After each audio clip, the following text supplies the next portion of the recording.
Congratulations on the purchase of your Steam Shark.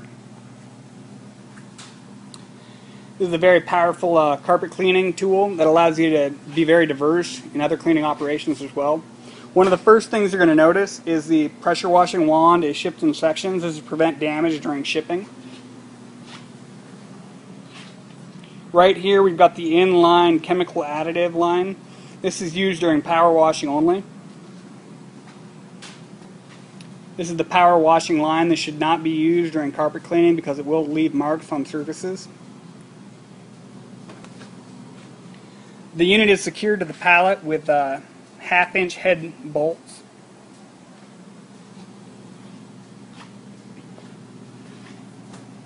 The thermal protection unit for the burner is right here.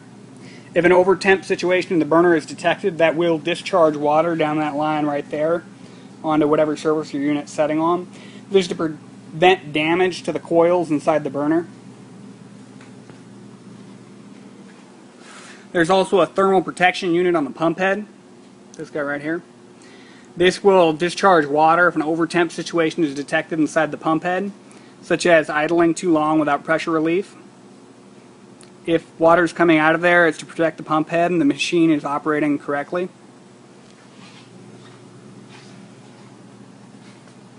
The combination pressure temperature gauge is right here, along with a solution line adapter and pressure blow-off valve.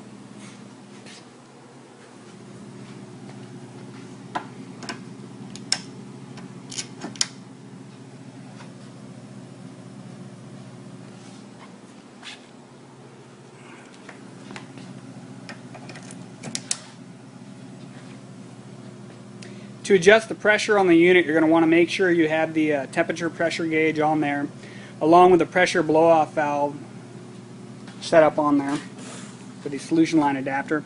You're going to want to make sure this valve is in the closed position. You would start up your unit, take your Allen wrench, place it on top of the unloader. If you turn it clockwise, it will increase the pressure, and counterclockwise will decrease. This unit's rated for 2400 psi.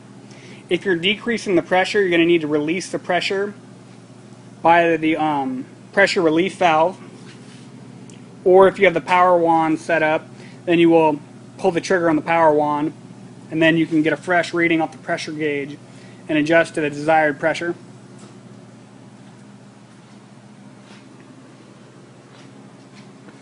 This unit does run off gasoline and diesel.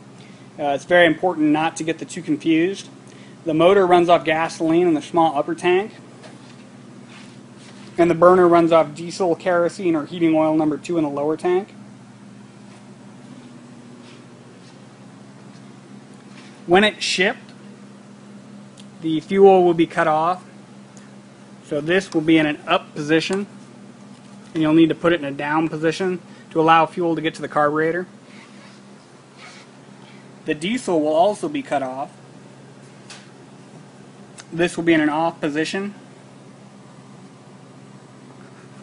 and you'll need to turn it back into the on position so the handle's in line with the hose. This is the safety thermostat. You're going to want to set it to 10 degrees below whatever the equipment's rated for that you're using. So if the lowest rating of equipment that you're using is 180 degrees, you're going to want to set it to 170. To turn the burner on, you're going to need to toggle the switch to the on position when the engine's running. This unit can be used without the burner on and just pressure wash only. The on-off switch for the motor is placed right here. It does have a low oil indication light. Toggle to the on position, toggle to the off position. It's got a standard pull start.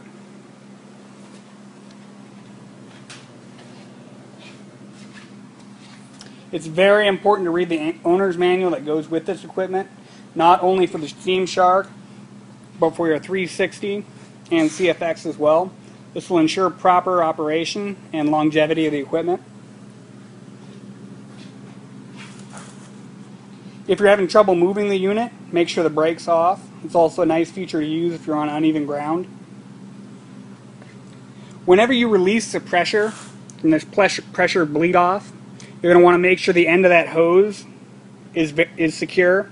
Otherwise, you run the chance of burning yourself when that thing starts whipping around. The pressure gauge reads the current pressure in the system. The temperature gauge does have a slight delay because of the conductance of these fittings.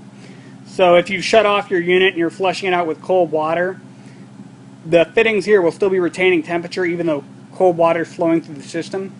Also, when you first start up the system, it will lag behind, so your temperature gauge might read a little bit below what the current water temperature is.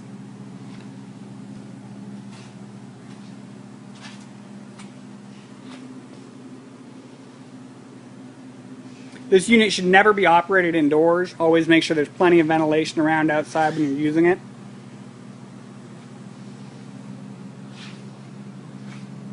Always be sure to read all safety warnings on the equipment and in the manual before use. Thank you very much for your time.